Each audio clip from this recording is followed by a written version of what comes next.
Hello guys, आपका yes mathematic पाठशाला में स्वागत है। तो आज मैं आपके लिए लेके आया हूँ यूपी टीजीटी 2010 का क्वेश्चन पेपर विद सॉल्यूशन।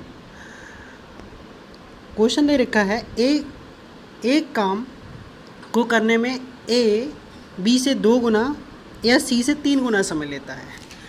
यदि तीनों एक साथ काम करना शुरू करें तब काम 2 दिन में समाप्त हो जाता है। बी अकेला इस काम को कितने दिन में कर सकता है?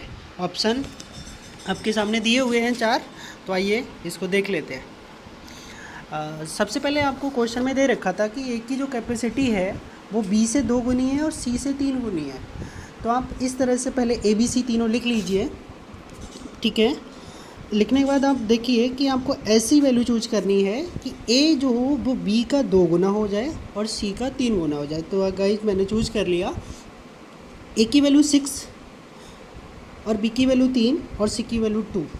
अब देखिए सी जो है, ठीक है, सी की वैल्यू 2 है और ए का 6 है, तो ए सी का 3 गुना और बी का 2 गुना हो गया, ठीक है। अर्थात मान लिया कि ए 6 दिन में कार्य करता है और बी 3 दिन में करता है और सी 2 दिन में करता है। तो इन तीनों का एलसीएम ले लेंगे, 6, 3 और 2 का। 6, 3, 2 का एलसीएम कितना आ जाएगा? 6 आ जाएगा, और जो 6 आ जाएगा वो ही इनका क्या हो जाएगा? टोटल वर्क हो जाएगा।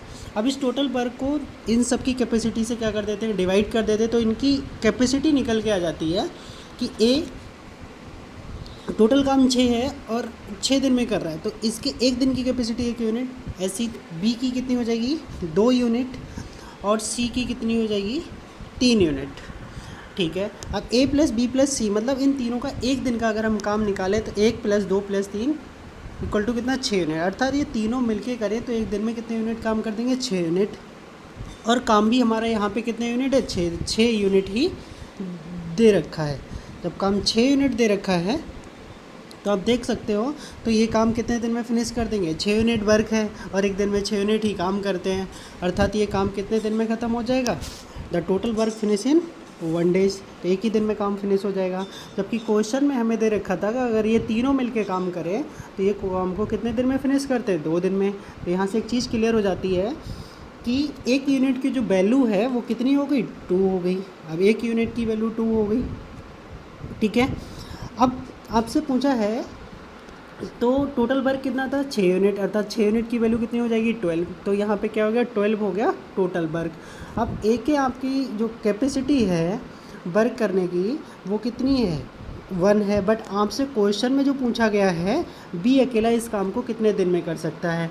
तो गाइज आपने बी की कैपेसिटी जो देखी थी वो कितनी है? 2 यूनिट है।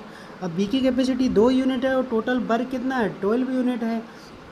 तो टोटल वर्क को बी की कैपेसिटी से क्या कर देंगे? यहाँ पे डिवाइड कर देंगे। तो यहाँ पे 12/2 है। अब 12/2 करेंगे तो 6 डेज, अर्थात ये बी जो है वो अकेले कितने दिन में काम कर देगा? 6 दिन में काम कर देगा, ठीक है। अगला क्वेश्चन देखते हैं guys. A man take 8,000 loan from the bank with the certain rule. The first 5 year bank rate is 6%, next 3 year bank rates is 8%, and next 8 year bank's rate is 10%. Find how much interest return the man in 12 year with simple interest। अर्थात इसका कहने का मतलब ये है, एक आदमी ने बैंक से 8,000 रुपये इस शर्त पर उधार लिया कि पहले 5 वर्ष के लिए वो 6%, अगले 3 वर्ष के लिए 8%, इसके बाद 8 वर्षों के लिए 10% साधारण ब्याज लगेगा। यदि वह 12 वर्ष के अंत में उधार लौटाए तो उसे कितना ब्याज देना पड़ेगा। तो गाइस इसमें एक चीज़ ध्यान रखना है, आपका जो पहले कितने ईयर के लिए दे रखा था? 5 वर्ष के लिए 6%, और अगले 3 वर्षों के लिए कितना? 8%। तो 5 और 3 यहाँ पे जो हम जोड़ते हैं तो 8 वर्ष तो यहीं पे हो गया, और टोटल लिया है 12 वर्ष के लिए। तो आप यहाँ पे ध्यान रखिए, जो अगले 8 वर्ष दे रखा है, जब हम क्वेश्चन सॉल्व करेंगे तो पूरा 8 नहीं लगाएंगे, हमें टोटल 12 ईयर करना है। तो इस 8 ईयर्स के ओनली कितने लगाएंगे? 4 ईयर्स।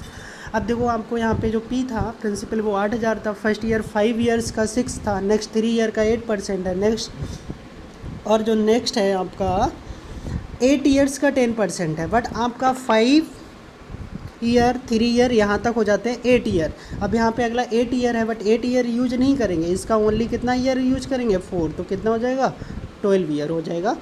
तो वही अब एक सिंपल फार्मूला आपने पढ़ा होगा सिंपल इंटरेस्ट का, P R T upon 100। P होता है यहाँ पे प्रिंसिपल जिसे मूलधन, और रेट का मतलब होता है दर, और टी टाइम मतलब समय, ठीक है, अपॉन 100। अब यहाँ पे अलग अलग दे रखा है, तो या तो सिंपल फार्मूला यूज करें, प्रिंसिपल तो सबका को सेम ही है, R1T1 पहला दर पहला समय अपॉन 100 हो जाएगा, ऐसी सेकंड का PRT2 अपॉन 100, PR3T3 अपॉन 100। या सिंप्लिसिटी इसमें देखो P सब में कॉमन है, अपॉन में 100 कॉमन है, तो हम क्या कर लें, P सबका कॉमन कर लें, 100 कॉमन कर लें। तो जब भी एग्जाम में यूज करेंगे तो सिंपल फार्मूला यूज करेंगे, सिंपल इंटरेस्ट इक्वल टू क्या हो जाएगा, पी कॉमन कर लेंगे, पी जो भी प्रिंसिपल होगा उसको बाहर निकाल लो, अगर सबका अलग अलग है तो ऊपर वाली फार्मूला यूज करो, अगर सेम है तो बाहर निकालो। R1T1 अर्थात पहला रेट पहला समय, ऐसे ही थर्ड तक लगा दोगे। अब आपके पास सब कुछ गिवन है और ऊपर से वैल्यू को क्या कर देना है, पुट कर देना है। बट ये ध्यान रखना कि टोटल 12 ईयर्स ही होने चाहिए, वरना यहाँ पे 5 और 3 और 8 16 ईयर हो जाएगा, बट हमारे लिए ओनली 12 ईयर्स का लगाना है। तो पहले 6 ईयर के लिए कितना था, पहले 6% 5 ईयर के लिए, फिर 8% 3 ईयर्स के लिए, फिर 10% 8 ईयर्स के लिए था, बट हमने यहाँ पे कितना गाइज यूज किया है, ओनली 4 ईयर्स। तो आगे इस क्वेश्चन को सॉल्व कर लेंगे, ठीक है, 20 से 20 कैंसिल कर दिया, बाकी सबकी मल्टीप्लाई करके ऐड कर लेंगे, तो ये कितना आ जाएगा 7,520 रुपये उसे 12 वर्ष के अंत में देना पड़ेगा। अगला क्वेश्चन है, मोहन ने एक बचत खाता जो सेविंग अकाउंट है 5 अक्टूबर 2007 को बैंक में जब 500 रुपये जमा करके खुलवाता है, वह पुनः 7 अक्टूबर को 2007 को अपने खाते में 500 जमा कर देता है। एक सप्ताह बाद वह 1000 तथा 15 अक्टूबर 2007 को 500 रुपये अपने खाते में जमा कर देता है, वह कितने धन पर ब्याज प्राप्त करेगा। आपको पता है कि जितनी भी बैंकें होती हैं वो सारी की सारी बैंक्स क्या करती है,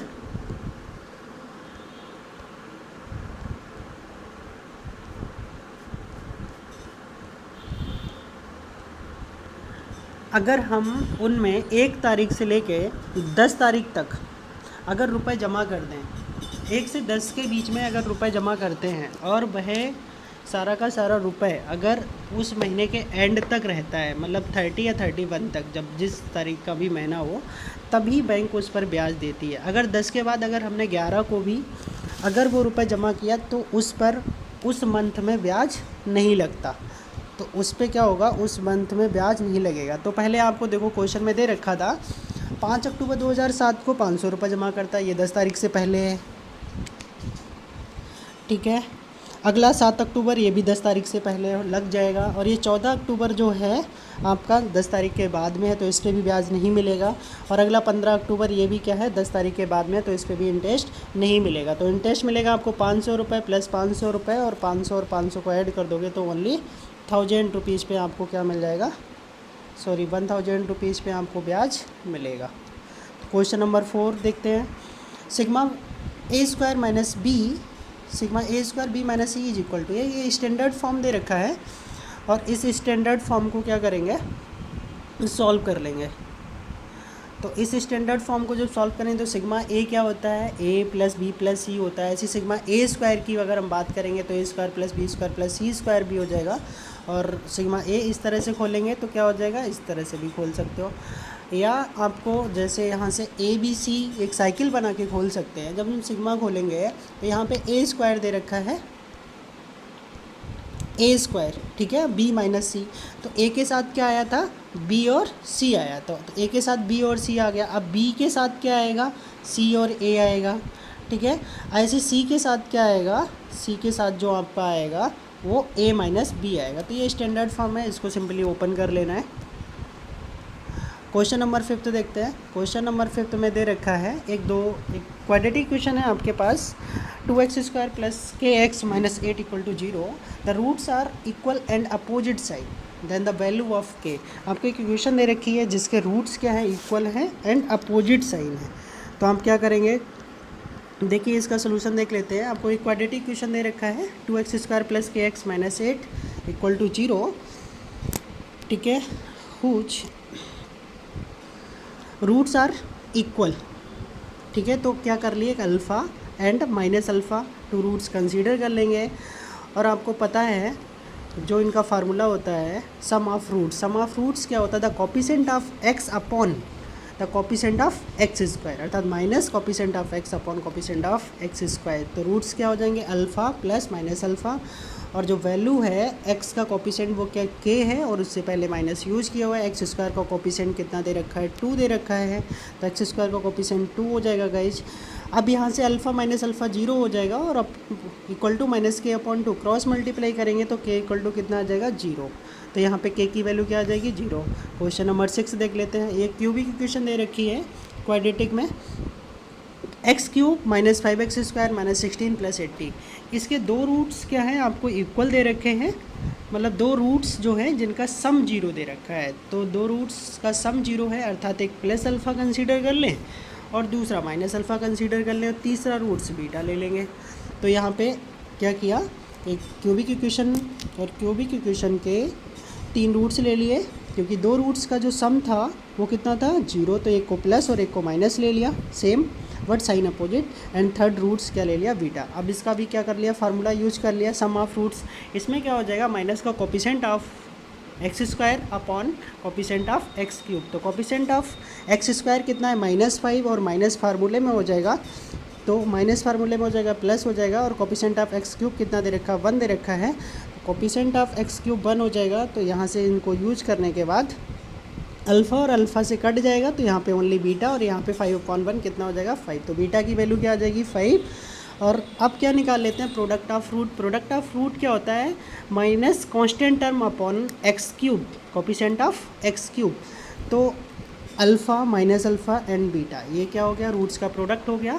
और कांस्टेंट टर्म कितना दे रखा था आपको, 80 दे रखा था, कांस्टेंट टर्म प्लस 80 दे रखा है,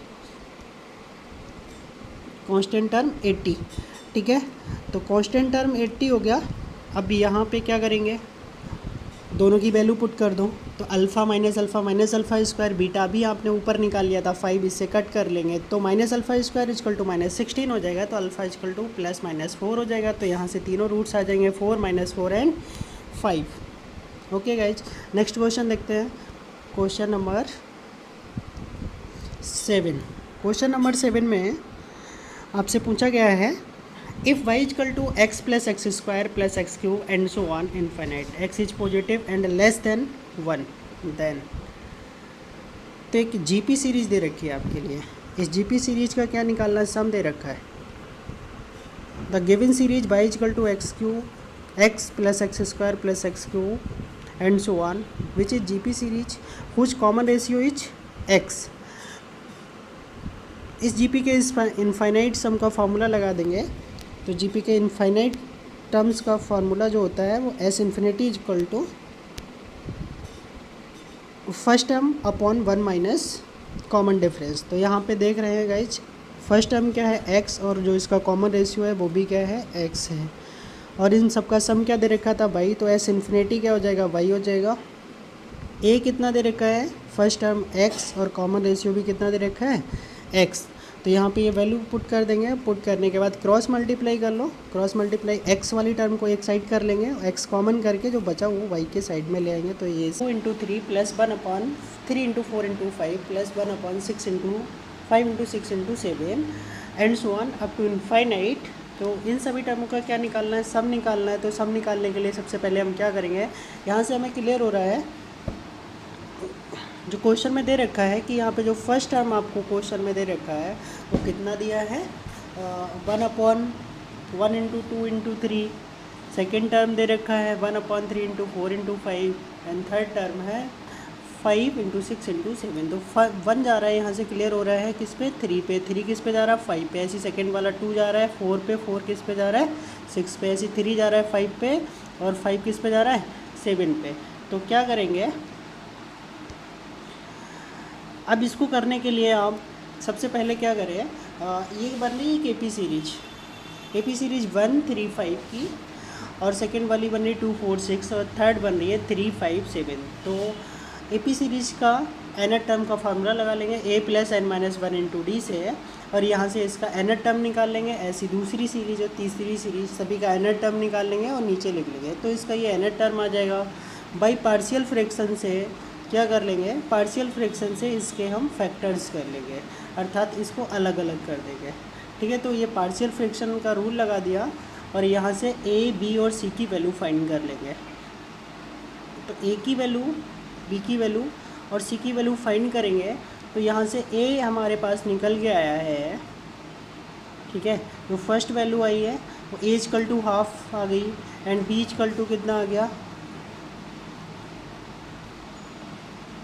a equal to half, b equal to -1 and c equal to half आ गया। तो ये तीनों वैल्यू इक्वेशन नंबर ए में पुट कर देंगे और पुट करने के बाद आपको ये इक्वेशन मिल जाएगी। इसमें क्या करेंगे, जो हाफ 1/2n दे रखा है इसका हाफ पोर्शन फर्स्ट के साथ और हाफ पोर्शन सेकंड के साथ ले लेंगे। फिर इसमें पुटिंग n इक्वल टू 1 2 3 ठीक है इनफाइनाइट तक पुट करेंगे और पुट करने के बाद आपको इस तरह से कुछ टर्म्स मिलेंगी और इन सभी टर्मों को क्या कर देना है, ऐड कर देना है। ऐड फर्स्ट टर्म t1 मिल जाएगा, t2 t3 ऐसी Sn जो हो जाएगा t1 plus t2 plus t3 से लेके इनफाइनाइट तक की सब इसका सीरीज मिल जाएगा। ठीक है, अब उसके बाद 1/2 सब में कॉमन है वो बाहर निकाल लेंगे। फिर इस तरह से अंदर की टर्म्स बचेंगी। फर्स्ट देखिए 1 -हाफ और ये -हाफ, इस तरह से सबको ओपन कर दिया। ठीक है, अब ये काटा नहीं है 1 - 2/2 इन सब में, इन सभी आगे टर्म में 2 को कॉमन कर लेते हैं। 2 को कॉमन करने के बाद क्या बचेगा, जो अंदर ये दिख रहा है। ठीक है, अब ये जो 2 को कॉमन करने के बाद ये लाइन आई है, इसको ज़रा ध्यान से देखिए। इसमें क्या है, जैसे log x का जो फार्मूला होता है 1 + x का x - x² 2 और x³ + 3 - x4/4, तो इसको जब हम यहाँ पे पुट करेंगे तो आप देखिए कुछ इस तरह की टर्म बन रही है। अगर x की जगह हम यहाँ पे 1, x की जगह अगर इस फार्मूले में 1 को यूज कर दें तो क्या दिखेगा, 1 - 1/2 + 1/3 - 1/4, तो कुछ इस तरह से ये टर्म दिख रही है। बट इसमें क्या है, 1 नहीं है, तो 1 को ऐड कर लिया इस लाइन में और 1 को माइनस कर लिया।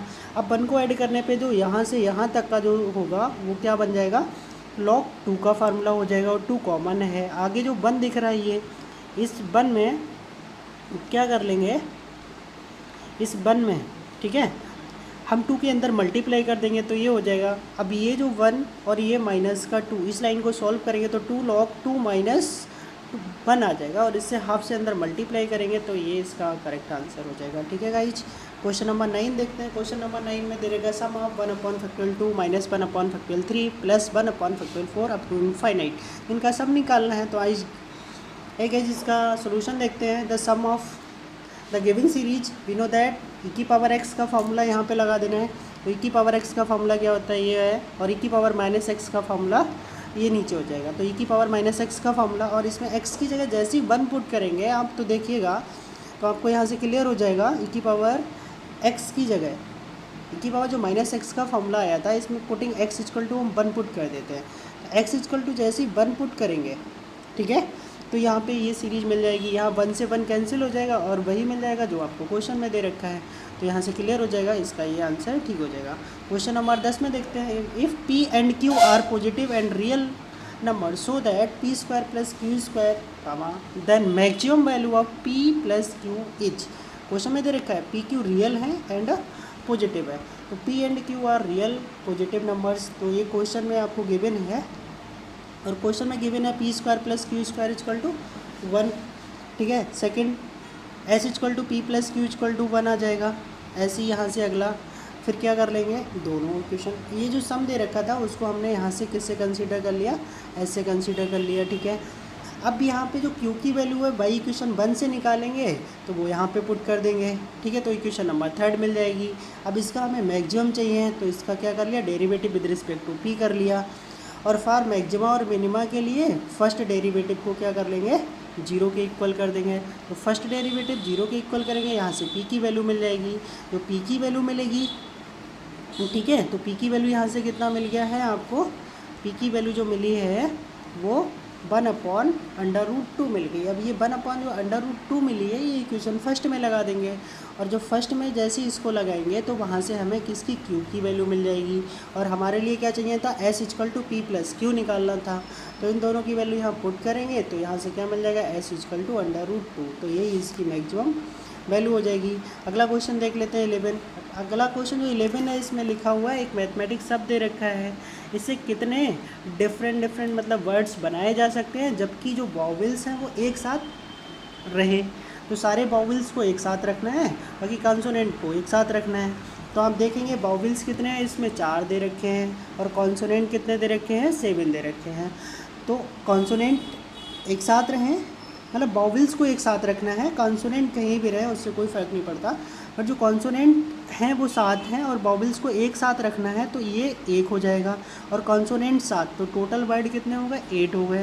तो 8 वर्डों से कुल कितने वर्ड्स बनाए जा सकते हैं, तो कितना हो जाएगा फैक्टोरियल 8 अपॉन, अब यहाँ पे देखिए जो ये जो वर्ड दे रखा है वॉवेल्स का, ये पूरा एक वर्ड है और ये जो 7 है इसमें m 2 टाइम्स है और t 2 टाइम्स है, तो वैसे तो फैक्टोरियल 8 हो जाता, बट अभी क्या हो जाएगा फैक्टोरियल 2 जो दो बार लिखे थे उनसे क्या कर देना, डिवाइड कर देना। डिवाइड करना तो कितना हो जाएगा, 180 आ जाएगा।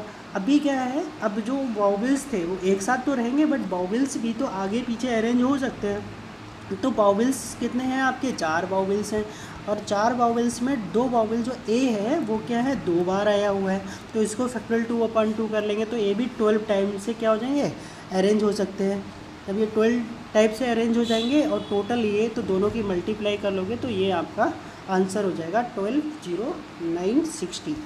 ठीक है, अगला क्वेश्चन देखते हैं। यहाँ पे A and B are two mutually exclusive events दे रखे हैं।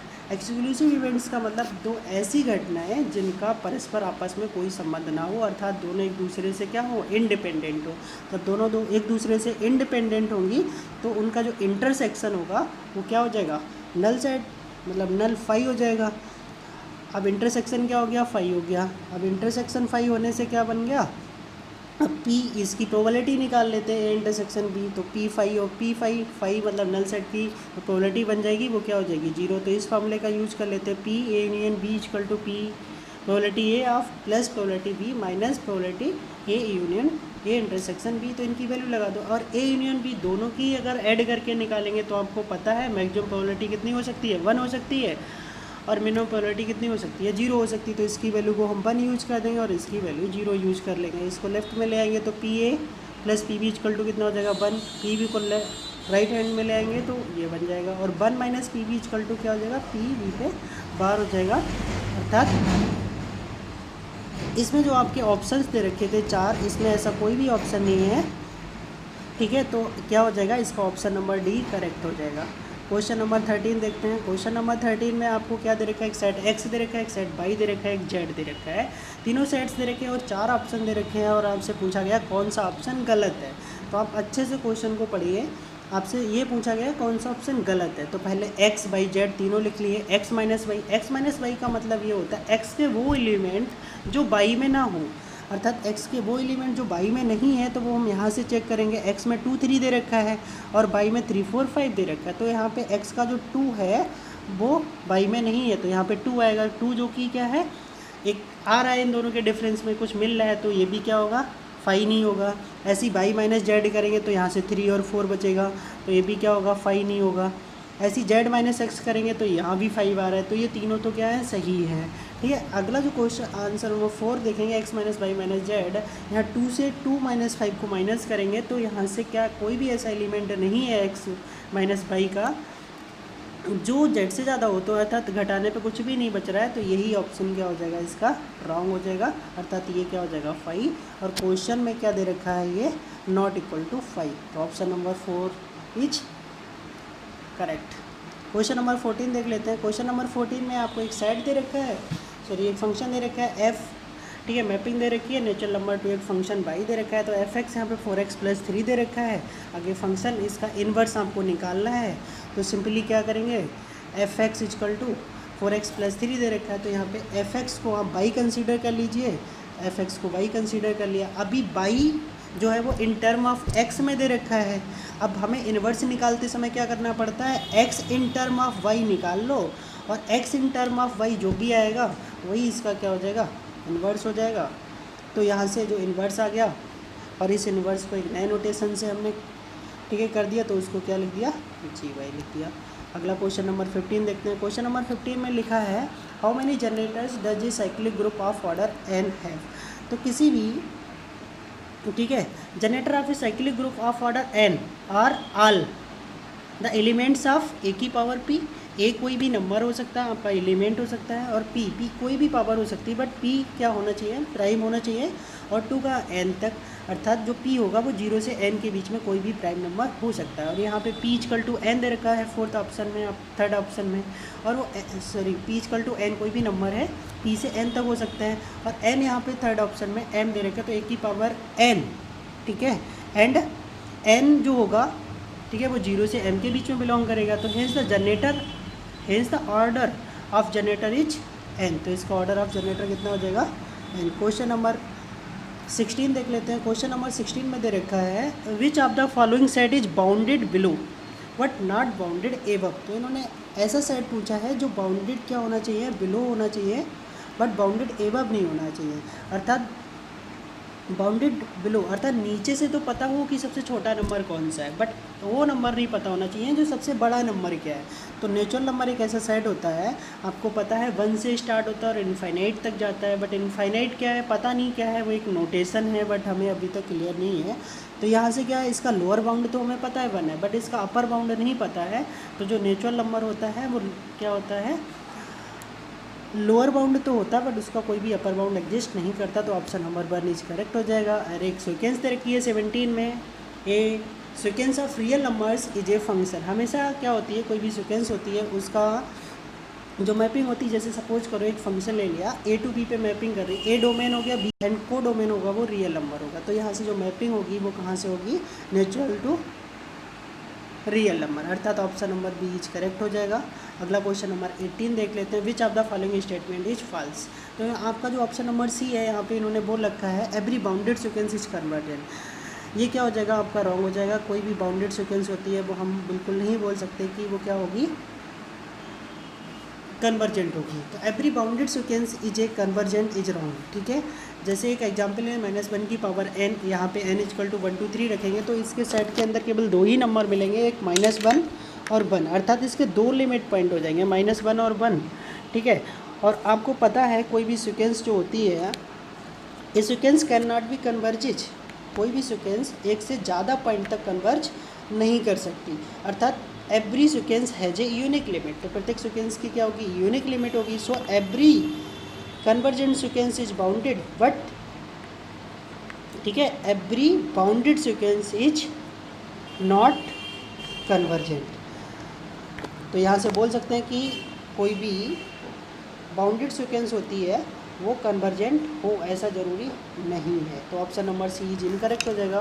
क्वेश्चन नंबर 19 में दे रखा है function f x equal to 2 की power 1/x is not continuous when x is. तो x की वैल्यू क्या होगी, 4 ऑप्शन दे रखे हैं। तो x की वैल्यू देखो चेक करते हैं। तो x की वैल्यू के लिए यहाँ पे x की वैल्यू अगर 0 रखते हैं तो 2 की पावर इन्फाइनाइट हो जाएगा, और 2 की पावर इन्फाइनाइट क्या हो जाता है, नॉट डिफाइंड, अर्थात यहाँ पे लिमिट ही एग्जिस्ट नहीं करेगी। जब लिमिट एग्जिस्ट नहीं करेगी तो फंक्शन कंटिन्यूस नहीं होगा, और फंक्शन कंटिन्यूस कहाँ नहीं होगा, x इक्वल टू 0 पे, अर्थात x इक्वल टू 0 क्या है, जहाँ पे फंक्शन आपका कंटिन्यूस नहीं है। तो option number A is correct. ऐसी क्वेश्चन नंबर 20 देख लेते हैं।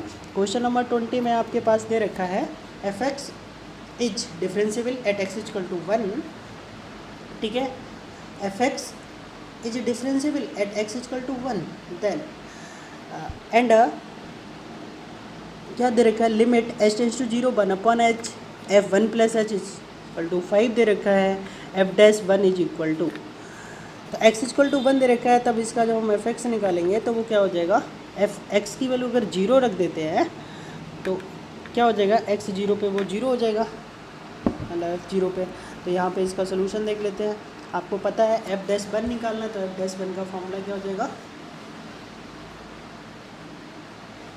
f'1 का फॉर्मूला हो जाएगा 1 प्लस h माइनस f1 होगा, सॉरी यहाँ पे f0 नहीं होगा, f0 की जगह यहाँ पे कितना होगा, 1 होगा। तो f1 कितना दे रखा है, 0 दे रखा है। तो f1 प्लस h, ठीक है, तो 1 प्लस h जो होगा, ठीक है, तो 1 प्लस h, और f1 की वैल्यू क्या है, 0 है, अपॉन में h दे रखा है। और ये आपको क्वेश्चन में गिवन है कि इसकी वैल्यू क्या है, 5 है। तो f'1 इक्वल टू कितना हो जाएगा, 5 हो जाएगा।